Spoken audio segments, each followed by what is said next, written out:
So this week I'm working with a lady to introduce her cats. So it's a brand new case, they haven't fallen out, one cat has joined the household and it's sort of starting afresh really.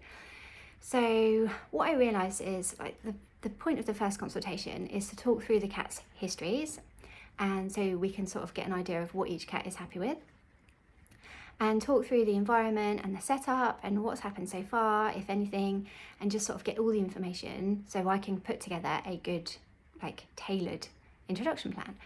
But what I found myself doing is just reeling off how I think it was going to go and going through the whole process from start to finish.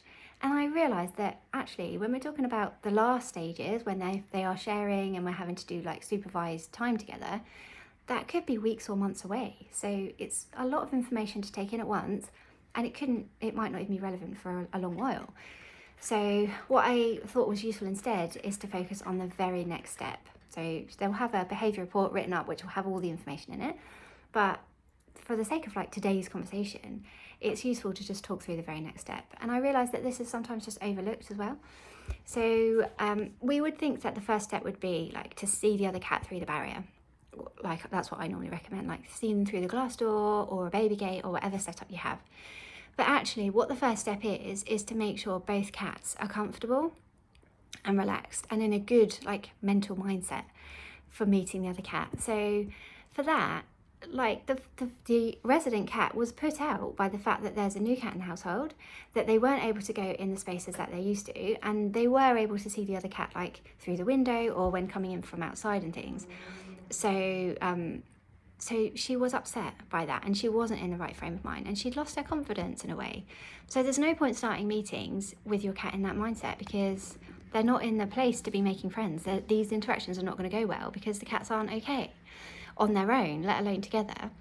So what we're going to focus on more is helping the resident cat get her confidence back. So that involves, oh, I'm sorry, can you hear it? I'm in the conservatory and it's raining. But what that involves is helping her to go back into those areas of the territory where she's been closed out of without the new cat there, to get her used to the idea that this new cat is here and she's not going anywhere, but it's still a safe space, nothing bad's going to happen, this new cat's not going to jump out at you or chase you off or do any of those things.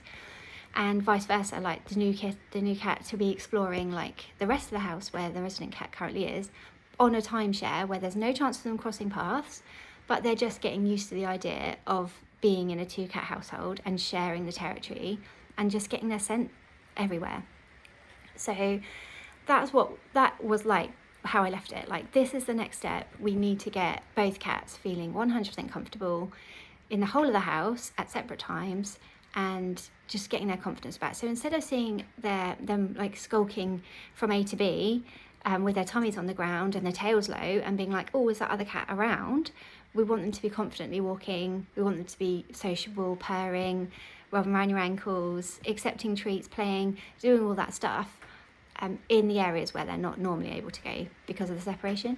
So that's the first step, and it just made me realise that I think that's overlooked a lot of the time. I think people start with, right, let's start with the introductions without really worrying if their cat is actually in the right frame of mind for it.